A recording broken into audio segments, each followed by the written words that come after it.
எதற்காக உண்ணாவிரதம் இருக்க வேண்டும் என்றால், உண்ணாவிரதம் இருந்து பழகணும். எதற்காக என்றால், இப்போ உண்ணாவிரதம் நார்மலாக நம்ம சாப்பிட்டோன்னா நிதானமாக இருப்போம். சில பட்டினி கிடந்தாலே அவங்களுக்கு கோபம் வந்துடும். பசி வந்துட்டாலே சிலர் கோபம் வந்துடும். கட்டுப்பாடு இல்லாமல் திட்ட ஆரம்பிச்சிருவாங்க. பக்கத்தில் உள்ளவங்ககிட்ட திட்ட ஆரம்பிச்சு, ஏன் நமக்கு இந்த இடத்துல கோவப்பட்டோம் அப்படின்னு அப்புறமா யோசிப்பாங்க. தெரியவே தெரியாதானா அவங்களுக்கு. அதாவது அவங்க உண்ணாவிரதம் இருந்து பழகலைன்னா கூட பரவாயில்ல, சாப்பிடுவதற்கு தாமதமானாலே போதும். தாமதம் ஆயிடுச்சுனாலே அவங்களுக்கு கோவம் வந்துடும். பக்கத்தில் உள்ளவங்ககிட்ட எரிஞ்சு விழ ஆரம்பிச்சிருவாங்க. நண்பர்களிடம், அப்புறம் வீட்டில் உள்ளவங்ககிட்ட சண்டைகள்லாம் வர ஆரம்பிச்சிடும். பயங்கர பெரிய சண்டையே வர ஆரம்பிச்சிடும். அதனாலே மக்கள் ஏன் உண்ணாவிரதமே இருக்க மாட்டேங்கிறாங்கன்னா, பயம் அவங்களுக்கு. இந்த பசி வர்றதுக்கு முன்னாடியே ஏன் சாப்பிட்றாங்க தெரியுமா? பசி வந்தால் நம்ம யாரையாவது எரிஞ்சு விழுந்துருவோம், கோபத்தில் யாரையாவது திட்டிடுவோம், சண்டை வந்துடும் அப்படின்னு பயந்து போய் இவங்க எப்போ பசி வர்றதுக்கு முன்னாடியே சாப்பிட்றாங்க. அந்த உண்ணாவிரதம் இருக்கிறது, ஐயோ வேண்டாமா, எனக்கு கோபத்தில் நான் யார்கிட்ட சண்டை போடுவேன்னே தெரியாது, என்னுடைய கோபத்தை கண்ட்ரோல் பண்ணவே முடியாது, அப்புறமா தான் கடந்து யோசிப்பேன் அப்படின்னு சொல்லிட்டு நிறைய பேர் உண்ணாவிரதம் இருக்கிற.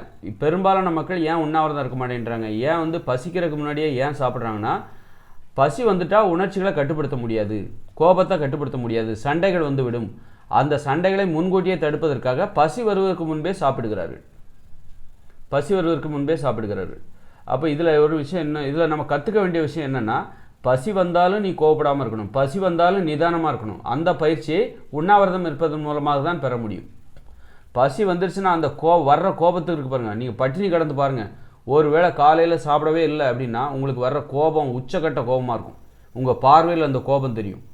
அப்போ உங்களுக்கு பயங்கர கோபம் இந்த மனிதர்கள் மீது ஏற்படும். அப்போ மட்டும் நீங்கள் யாராவது உங்கள்கிட்ட எதை பேசினா எரிஞ்சு விடுவீங்க, திட்டுவீங்க, பெரிய சண்டையே வந்துடும். அதுக்கு பயந்துக்கிட்டு தான் பசியே வராமல் பார்த்துக்கணும், பசிக்கிறதுக்கு முன்னாடியே சாப்பிட்ரு, அந்த சண்டைகளை முன்கூட்டியே தடுத்து நிறுத்திடலான்னு பண்ணுறாங்க. இதில் நம்ம பயிற்சி பெற வேண்டிய விஷயம் என்னென்னா, நீங்கள் பசியோடு இருக்கும்போது நிதானமாக இருக்கணும், கோவப்படாமல் இருக்கணும். அது பசி எவ்வளோதான் 2 நாள் சாப்பிடாமல் இருந்தாலும் நிதானமாக இருக்கணும். ஒருவேளை அதாவது சாப்பிட்றதுக்கு தாமதமானாலே நீங்கள் கோவப்படுவீங்க, சண்டை போடுவீங்க. அப்படிப்பட்ட மனிதர்கள் தான் இந்த உலகத்தில் பெரும்பாலான ஒரு 800 கோடி மனிதர்கள் இருக்காங்கன்னா, சாப்பிட்றதுக்கு தாமதமானாலே இங்கே இருக்கிற ஒரு 700 கோடி பேருக்கு 90% மேற்பட்ட மக்கள் அப்படி தான். சாப்பிட்றதுக்கு தாமதமானாலே டென்ஷன் ஆவாங்க. இன்னும் சாப்பாடு ரெடி ஆகலையா அப்படின்னு டென்ஷன் ஆகுறாங்களே, வீட்டில் இன்னுமா சமைக்கலை அப்படின்னு டென்ஷன் ஆகுறாங்களே, அந்த டென்ஷன். அதுபோல் இவங்க வெளியில் எங்கேயாவது போகிறாங்க, வேலை பார்க்க போகிறாங்க, மத்தியானம் சாப்பிட்றதுக்கு லேட் ஆகிடுச்சு, அவங்க கையில் சாப்பாடு வச்சுருப்பான், அப்போ அவங்களுக்கு டென்ஷன் வந்துடும். அப்போ இந்த கோபத்தை நம்ம கட்டுப்படுத்தணும். 2 நாளானாலும் சரி, 10 நாளானாலும் சரி, நம்ம சாப்பிட்லன்னா நம்ம நிதானமாக இருக்கணும். மனிதர்களிடம் நிதானமாக பேசணும். அந்த அறிவு தான். நீங்கள் சுயநனவோடு இருக்கீங்க, அதாவது நீங்கள் விழிப்பாக இருக்கீங்க. எப்போ பசி வந்ததோ அப்போ நீங்கள் உங்கள் சுயநனவை இழந்துடுறீங்க அப்படின்னா நீங்கள் மற்றவன்கிட்ட கோவப்படுறீங்க. பசி வந்துட்டாலே நான் சண்டை போட்டுறேங்க அப்படின்னா உங்கள் சுயநனவை இழந்துட்டீங்கன்னு அர்த்தம். நீங்கள் உங்கள் கட்டுப்பாட்டில் இல்லைன்னு அர்த்தம். அப்போ நீங்கள் பயிற்சி எடுக்கணும். எதுக்காக உண்ணாவிரதம் இருக்கணும்னா, நீங்கள் இந்த மாதிரி கோவப்படக்கூடாது, அமைதியாக இருக்கணும் அப்படின்னா முதல்ல சாப்பிடாமல் இருந்து அமைதியாக இருக்க பழகுங்க. எப்போல்லாம் நீங்கள் சாப்பிடாமல் இருக்கீங்களோ அப்போல்லாம் உங்களுக்கு நீங்கள் தெரிஞ்சுக்கணும், இப்போ நம்ம சாப்பிடாமல் இருக்கிறோம், இப்போ நமக்கு கோபம் வரும், அதனால் யார்கிட்டையும் நம்ம சண்டை போடக்கூடாது, அமைதியாக இருக்க பழகுங்க. சாப்பிடாமல் இருக்கும்போது அதிகம் பேசணும்னு நினைக்காதீங்க. நிறைய பேர் அப்படி தான், அதனால தான் கோபம் வர்றதுக்கு காரணம். அவங்க எப்போவுமே நல்லா பேசுவாங்க, அப்போ சாப்பிடாமல் இருக்கும்போதும் அதே போல் அவங்க பேசுவாங்க. முதல்ல இந்த பேசுவதிலே உங்கள் உடம்புக்குள்ளே தானாக நிகழ்கிற ஒரு நிகழ்வாக இருக்கணும். நாம் ஏன் இப்போ அதிகமாக பேசுகிறோம், நல்லா சத்தமாக ஏன் பேசுகிறோம், இப்போ சாப்பிட்ருக்கோம் அதனால் சத்தமாக பேசுகிறோம். நாம் ஏன் இப்போ அமைதியாக இருக்கோம், பசியோடு இருக்கோம், நம்ம சாப்பிடல, எனர்ஜி இல்லை, அதனால் நம்ம இப்போ சாப்பிடல, அதனால் இப்போ நம்ம பேசலை. இப்போ நம்ம சாப்பிடல, அதனால் இப்போ என் உடம்புல எனர்ஜி கம்மியாக இருக்குது, அதனால் நான் அமைதியாக இருக்கேன். இந்த மாதிரி இயல்பாக அந்த உடம்பு செயல்படணும். அப்படிலாம் இல்லாமல் சிலர் என்ன பண்ணுவோன்னா, எப்போதும் ஒரே மாதிரி பேசிகிட்டு இருப்பாங்க. சாப்பிட்டாலும் சரி, சாப்பிடலனாலும் எப்போதும் ஒரே மாதிரி பேசிகிட்டு இருப்பாங்க. அந்த மாதிரி பேசக்கூடாது. அப்படி பேசும்போது தான் அவங்களுக்கு அந்த கோபத்தை கண்ட்ரோல் பண்ண முடியும். பேசுவதை கண்ட்ரோல் பண்ண முடியல, முதல்ல பேச்சை கண்ட்ரோல் பண்ணணும், அதுக்கப்புறம் தான் அந்த கோபத்தை கண்ட்ரோல் பண்ணணும். இவங்க எப்போதும் நீ சாப்பிட்டா தெம்பாக இருக்கிற, அப்போ நீ தெம்பாக இருக்கும்போது தான் நல்லா பேசணும். பேசுறதுங்கிறது உழைப்பு, பேசுவதற்கு ஆற்றல் தேவை. அப்படி இருக்கும்போது நீ சாப்பிட்டா தான் நல்லா பேசணும், சாப்பிட்டா தான் உனக்கு ஆற்றல் கிடைக்கும். சாப்பிடாதப்போ அமைதியாக இரு அப்படிங்கிறத தெரிஞ்சுக்கணும். அப்போது நம்ம பேசுகிறதுக்கு நம்ம உடம்பு, நாம் சாப்பிட்றது தான் காரணம். நல்லா சாப்பிட்டா நல்லா பேசுவோம், சாப்பிட்லன்னா அமைதியாக இருப்போம். இந்த இயல்பு இல்லாமல் சிலர் எப்போ பார்த்தாலும் பேசிகிட்டே இருப்பாங்க. சாப்பிட்டாலும் சரி, சாப்பிட்லனாலும் சரி. சாப்பிட்றதுனால தான் இன்னும் நல்லா பேசுவாங்க சிலர்.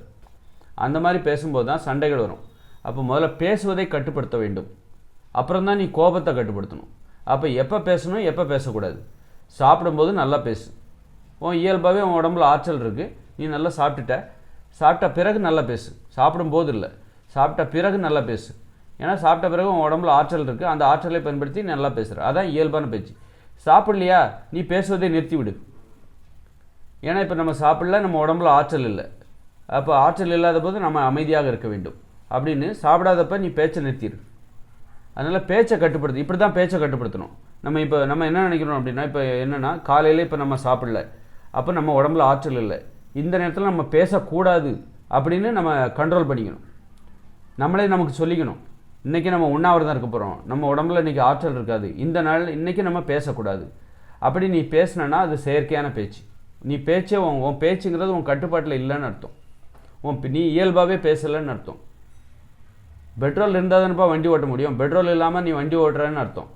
வண்டி ஓட்டணும்னு நினைக்கிற, தீவனம் போடாமலே பால் கறக்கணும்னு நினைக்கிற. ஒரு மாட்டுக்கு தீவனம் போடாமலே நீ பாலை கறக்கணும்னு நினைக்கிற. அதனால் சாப்பிடாமல் இருக்கும்போது நீ அமைதியாக இருந்து பழகு. அதுவே உனக்கு சாப்பிடாமல் இருக்கும்போது உனக்கு ஏற்படுகிற கோபத்துக்கு காரணமாக அந்த கோபத்தை தவிர்த்து விடும்.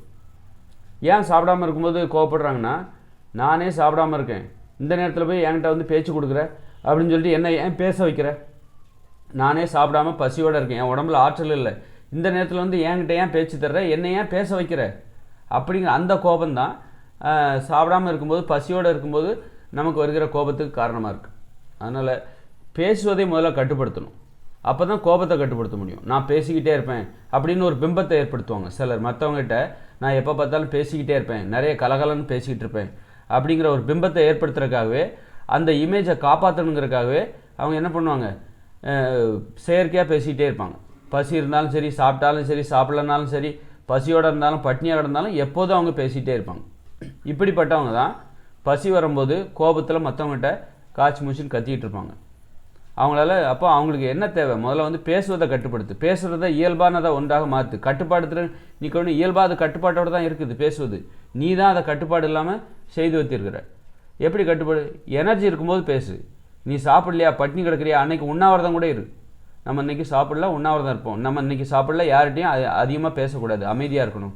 அமைதியாக இருந்தால் உங்களை யாரும் தாழ்வாக நினச்சிருவாங்க, இவர் பேசவே மாட்டார், அமைதியானவருங்கிற முத்திரையை நம்ம தலையில் குத்திடுவாங்க அப்படின்னு பயந்து போய் நிறைய பேர் என்ன பண்ணால் அந்த பயத்திலே பேசிகிட்டு இருப்பாங்க. நம்மளை அமைதியானவர்னு சொல்லிடக்கூடாது.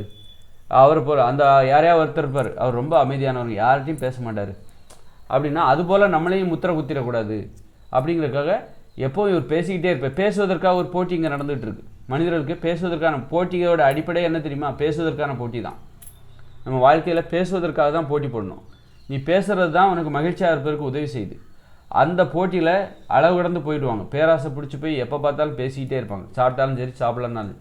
பேசுவது அப்படி இருக்கும்போது அவங்களுக்கு பேசுவது என்பது கட்டுப்பாட்டிலே இருக்காது. அப்படி இருக்கும்போது அவங்களுக்கு கோபமும் கட்டுப்பாட்டோடு இருக்காது.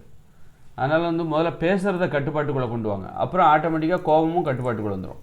நீ சாப்பிடாமல் இருக்கும்போது, உன் உடம்புல ஆற்றல் இல்லாமல் இருக்கும்போது நீ அமைதியாக இருக்க பழகு. வண்டியில் பெட்ரோல் போடலன்னா அந்த வண்டியை ஓட்டக்கூடாது, ஓட்ட முடியாது. அப்போ நீ ஓட்டுற அப்படின்னா என்ன அர்த்தம்? ஓட்டுற மாதிரி நடிக்கிறேன்னு அர்த்தம். அப்போ நீ பேசுகிற, உனக்கு எனர்ஜியே இல்லை, நீ இப்போ பேசுகிறன்னா நீ பேசுகிற மாதிரி நடிக்கிற. பேசாமல் இருந்துட்டா நம்மளை அமைதியானவர்னு முத்திரை குத்திடுவாங்களோ அப்படின்னு பயந்து போய் நீ பேசிகிட்டு இருக்கிற அப்படின்னு தான் அர்த்தம். அதனால் அந்த மாதிரி மற்றவங்க சொல்கிறதுக்கெல்லாம் நாம் மற்றவங்க சொல்கிறாங்களோ அப்படி சொல்லிடுவாங்களோன்னு நம்ம பயப்படக்கூடாது. ஐயோ நம்மளை இந்த மாதிரி முத்திரை குத்திடுவாங்களோ அப்படின்னு பயந்து போய் பேசக்கூடாது. அப்போ அது ஒரு பயம்னு அர்த்தம். எப்போ பார்த்தாலும் ஒருத்தர் பேசிக்கிட்டே இருக்கார், சாப்பிட்னாலும் அதாவது சாப்பிட்டாலும் பேசுகிறாரு, சாப்பிடலனாலும் பேசுகிறாரு, எப்போ பார்த்தாலும் பேசிகிட்டே இருக்காருன்னா பயப்படுறான்னு அர்த்தம். மற்றவங்களுக்கு பயந்து பேசுகிறாருன்னு அர்த்தம்.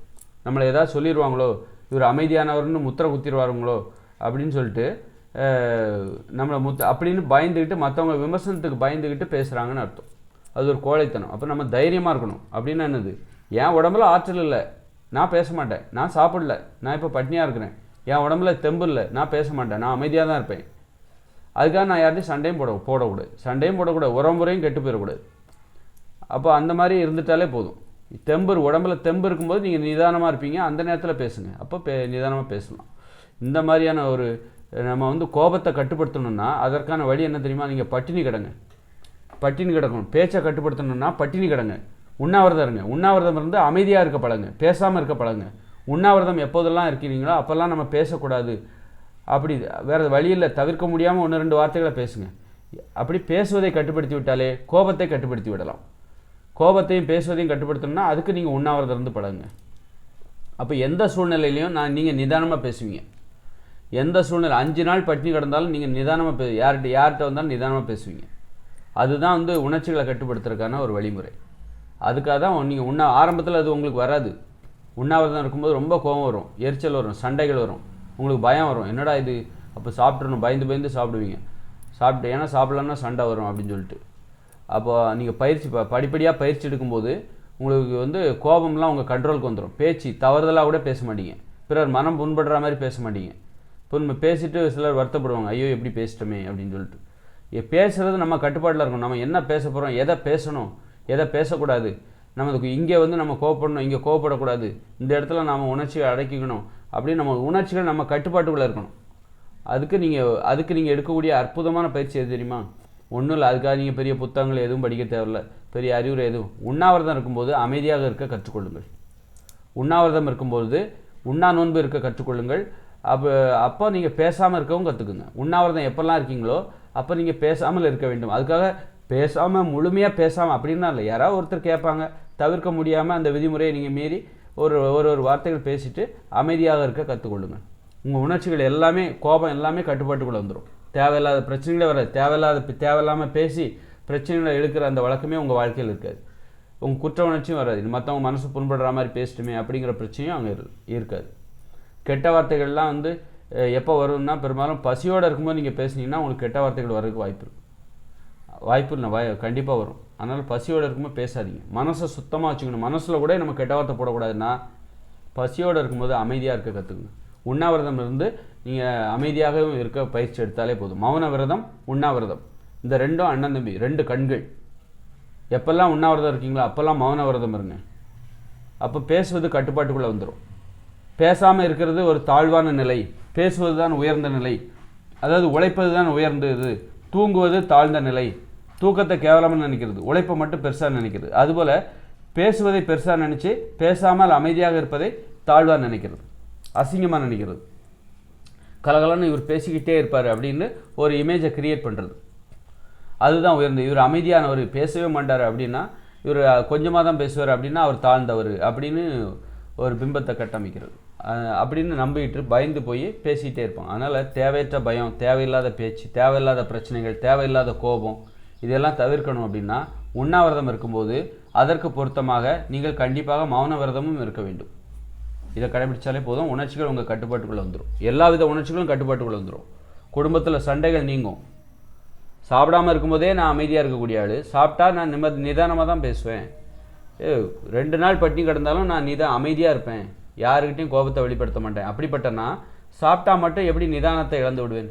அப்படி நிதானமாக எல்லா வாழ்க்கையிலும் அனைத்து கட்டங்களையும் நிதானமாக கோபத்தை வெளிப்படுத்தாமல், இந்த உறவுமுறைகள் மீது யாருடைய மனசையும் புண்படுத்தாமல் பேசணும், பிறருக்கு தொந்தரவு இல்லாமல் வாழணும்னா உண்ணாவிரதம் இருக்க கற்றுக்கொள்ளுங்கள். உண்ணாவிரதம் இருக்கும்போது அத்துடன் மௌன விரதம் இருக்கவும் கற்றுக்கொள்ளுங்கள். உங்கள் வாழ்க்கை உங்கள் கையில் வந்துவிடும். உங்கள் உணர்ச்சிகள் உங்கள் கைக்குள் வந்துவிடும். உங்களை மீறி அந்த உணர்ச்சிகள் வெளியே போகாது. உங்கள் கட்டுப்பாட்டுக்குள்ளே உங்கள் உணர்ச்சிகள் வந்துவிடும்.